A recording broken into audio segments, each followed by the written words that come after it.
በመካከለኛው ምስራቅ ለዘመናት የቆየውና በሃይማኖታዊ ግርማው ውስጥ ተደብቆ የቆየው የኢራን እስላማዊ ሪፐብሊክ የስልጣን መዋቅር ዛሬ በታሪኩ አይቶት የማያውቀው ታላቅ የውስጥ ፍንዳታ ውስጥ ይገኛል። የታላቁ መሪ አያቶላ አሊ ካሚኒ ህልፈትን ተከትሎ የሥርዓቱ መሠረት የሆነው የአንድ ሰው ፍጹም አምባገነንነት እንደ ናዳ እየተናደ ነው። ዛሬ በቴህራን ጎዳናዎች ላይ የሚሰማው የተኩስ ድምፅ ሳይሆን በቤተ መንግስቱ ምስጢራዊ ክፍሎች ውስጥ የሚካሄደውና ስርዓቱን ወደ ጥልቁ ገደል እየገፋው ያለው መርዛማ የስልጣን ሽኩቻ ነው። ይህ ሽኩቻ በደሴቶችና በቡድኖች መካከል የሚደረግ ተራ የፖለቲካ ንትርክ ሳይሆን የስርዓቱ ህልውና የሚወሰንበትና የአብዮቱ ልጆች እርስ በርሳቸው የሚበላሉበት አሰቃቂ ትዕይንት ነው። አሜሪካና እስራኤል ከውጭ የሚሰነዝሩት ጫና ሳይሆን የኢራን የውስጥ መበስበስ ስርዓቱን ለሞት እያጨው መሆኑን የሚያሳዩ ምልክቶች ጎልተው ወጥተዋል። የዚህ ትርምስ ማዕከል ደግሞ አዲሱና የማይታየው የበላይ መሪ ሞጅተባ ካሚኒ ነው። ሞጅተባ ከመጋረጃ በስተጀርባ ሆኖ የአባቱን መንበር ለመውረስ ቢሞክርም እስካሁን ድረስ በሕይወት ስለመኖሩ ወይንም ሀገሪቱን የመምራት ብቃት ስለመኖሩ ምንም አይነት ማረጋገጫ የለም። የሥነ ምግባርና የሃይማኖት አጥር የነበረው መዋቅር ዛሬ ወደ ማፊያ ስርዓት ተቀይሯል። እንደ ካስራ አራቢ ያሉ የኢራን ጉዳይ ተንታኞች እንደሚሉት አሊ ካሚኒ ለስርዓቱ እንደ የማፊያ አባት ነበሩ።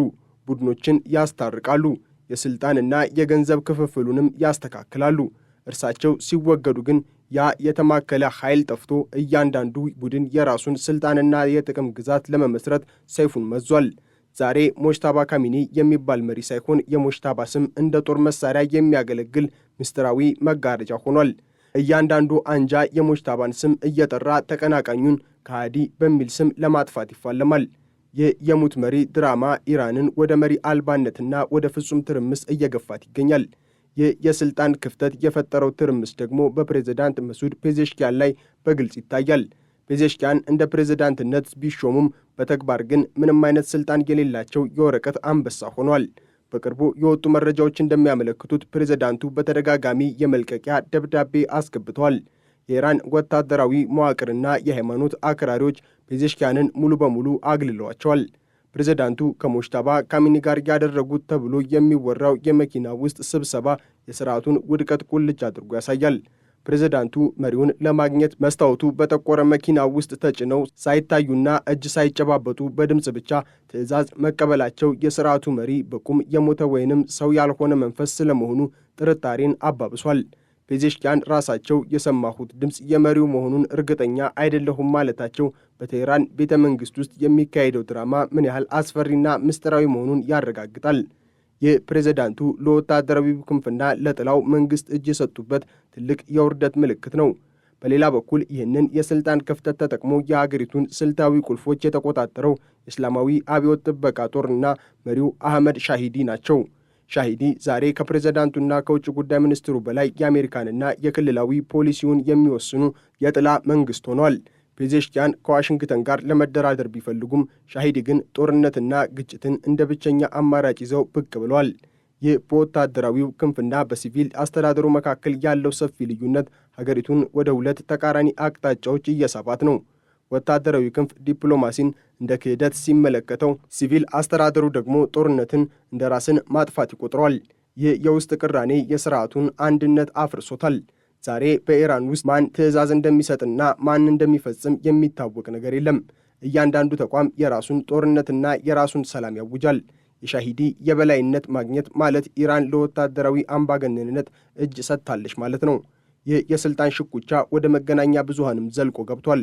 የመንግሥት ቴሌቪዥን የፕሬዝዳንቱን ንግግር እየቆረጠ ማቅረቡና የፕሬዝዳንቱን አማካሪዎች ድምፅ ማፈኑ በቴህራን ውስጥ ያለው የመረጃ መፈንቅለ መንግሥት ምን ያህል የከፋ መሆኑን ያሳያል። ፕሬዝዳንቱ የሕዝብ ተወካይ ቢሆኑም በመንግሥት ሚዲያ ላይ እንኳን ትዕዛዝ ማስተላለፍ አልቻሉም። የፕሬዝዳንቱ ልጅና አማካሪዎቻቸው የፕሬዝዳንቱን ንግግር የሚቆርጠው ማን ነው ብለው በይፋ መጠየቃቸው ስርዓቱ ራሱን በራሱ እየበላ መሆኑን ያረጋግጣል።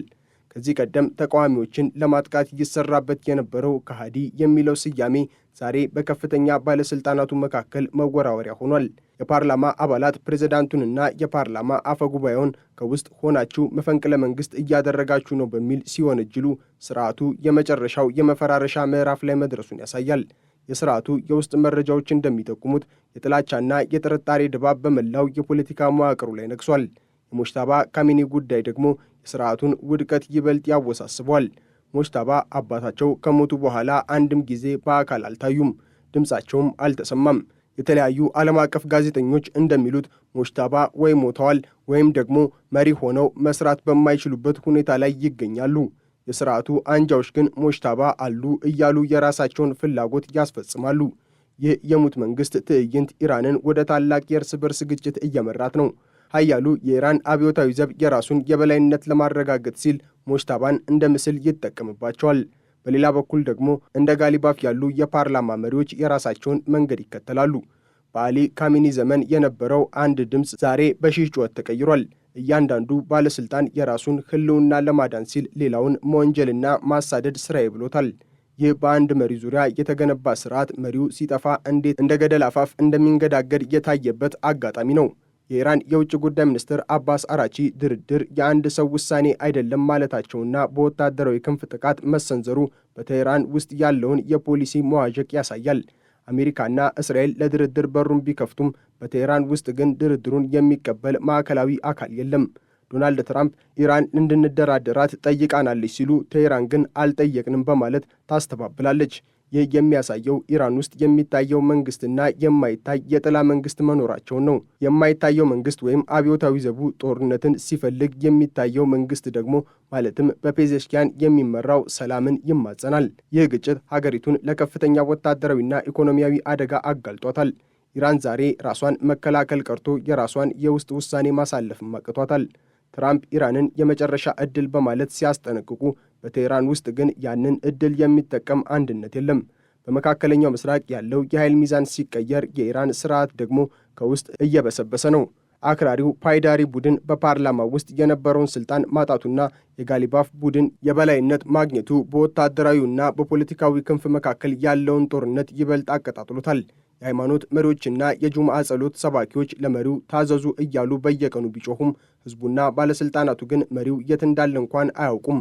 ይህ የመሪነት ቀውስ ለዘመናት ተገንብቶ የነበረውን የአብዮት ግንብ እያፈራረሰው ነው። ዛሬ ኢራን ውስጥ ያለው ትልቁ ጥያቄ እስራኤልን እንዴት እናሸንፋለን የሚለው ሳይሆን ከውስጥ የሚበላንን ተኩላ እንዴት እናስቆማለን የሚለው ሆኗል። ስርዓቱ ለወታደራዊው የበላይነት እጅ የሰጠ ቢመስልም ወታደራዊው ክንፍ ራሱ በተለያዩ አጀንዳዎች ተከፋፍሎ ለስልጣን እየተባላ ነው። የስርዓቱ ተሟጋቾች አንድነት አለን ቢሉም ተግባራቸው ግን ተቃራኒውን ይናገራል። የመንግስት መረጃ ምክር ቤት የፕሬዝዳንቱን ንግግር የቆረጡትን አካላት ከሃዲዎች በሚል ሲፈርጅ፣ የጥበቃው ጦር ደግሞ የመንግስት ባለስልጣናትን ለጠላት እጅ ሰጪዎች ይላቸዋል። ይህ የቃላት ጦርነት ወደ ደም መፋሰስ ለመቀየር የቀረው ጊዜ በጣም አጭር ነው።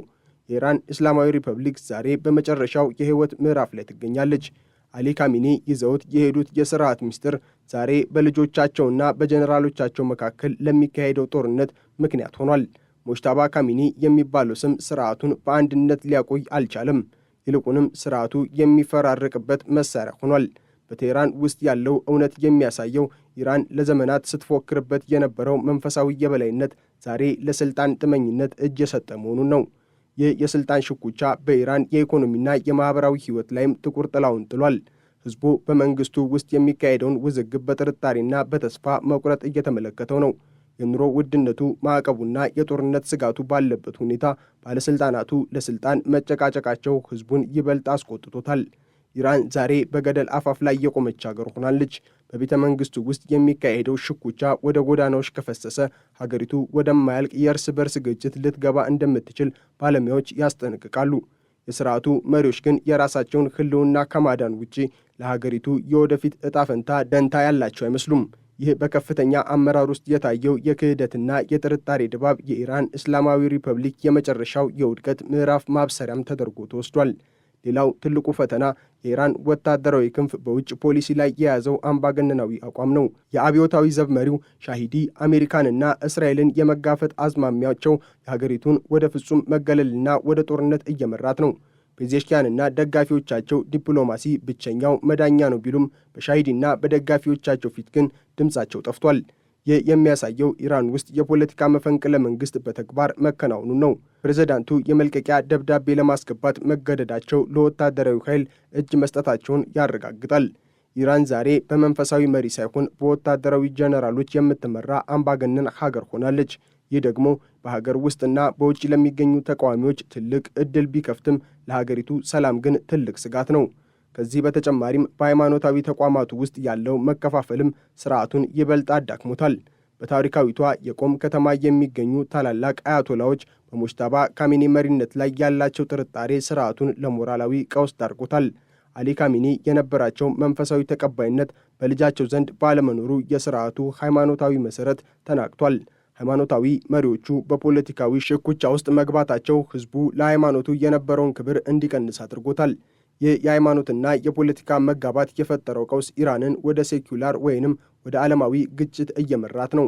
ባለሥልጣናቱ የፈጣሪን ትዕዛዝ እየፈጸምን ነው ቢሉም ህዝቡ ግን የሚያየው የሥልጣንና የገንዘብ ጥመኝነትን ብቻ ነው። ኢራን ዛሬ ያለችበት ሁኔታ የመፈራረስ ዋዜማ ተብሎ ሊገለጽ ይችላል።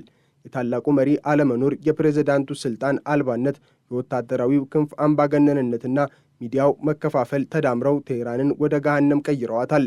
ይህ የስልጣን ሽኩቻ በቅርቡ በታላቅ ወታደራዊ መፈንቅለ መንግስት ወይንም በርስ በርስ ግጭት ሊጠናቀቅ እንደሚችል ምልክቶች እየታዩ ነው። ኢራን ዛሬ ራሷን በራሷ እየበላች ያለች ጭራቅ ሆናለች። የምዕራባውያን ማዕቀብና ጫና ሳይሆን የራሷ የውስጥ መበስበስ የስልጣን ጥመኝነት ነው ስርዓቱን የሚቀብረው። በቴህራን ቤተ መንግስት ውስጥ ያለው መብራት እየጠፋ ነው። የሚቀረው ግን የጨለማ ሽኩቻና የአንድ ታላቅ ስርዓት ውድቀት ታሪክ ብቻ ነው። የኢራን እስላማዊ ሪፐብሊክ መሪዎች ዛሬ ለዲፕሎማሲውና ለሰላም እጅ የሰጡ ቢመስልም በተግባር ግን እርስ በርሳቸው በክህደትና በሴራ እየተጠላለፉ ነው። ፔዜሽኪያን የመጨረሻው የስልጣን ዘመናቸውን በውርደትና በገለልተኝነት እየጨረሱ ነው። ሻሂድና ወታደራዊ ክንፍ ደግሞ ሀገሪቱን ወደማይታወቅ አደጋ እየነዷት ነው።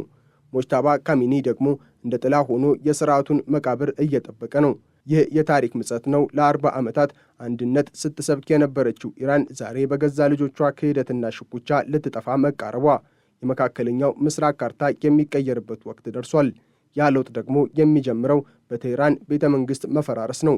የኢራን የውስጥ ሽኩቻ ወደ መመለሻ የሌለው ደረጃ ደርሷል።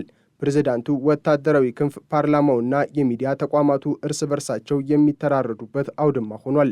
ይህ የጥላዎች ጦርነት ኢራንን መሪ አልባና ደካማ ሀገር አድርጓታል። አሜሪካና እስራኤል ይህንን ድክመት በመጠቀም ጫናዎችን አጠናክረዋል። የቴህራን መንግስት ዛሬ በውስጥ ሽኩቻ እጅ ሰጥቷል።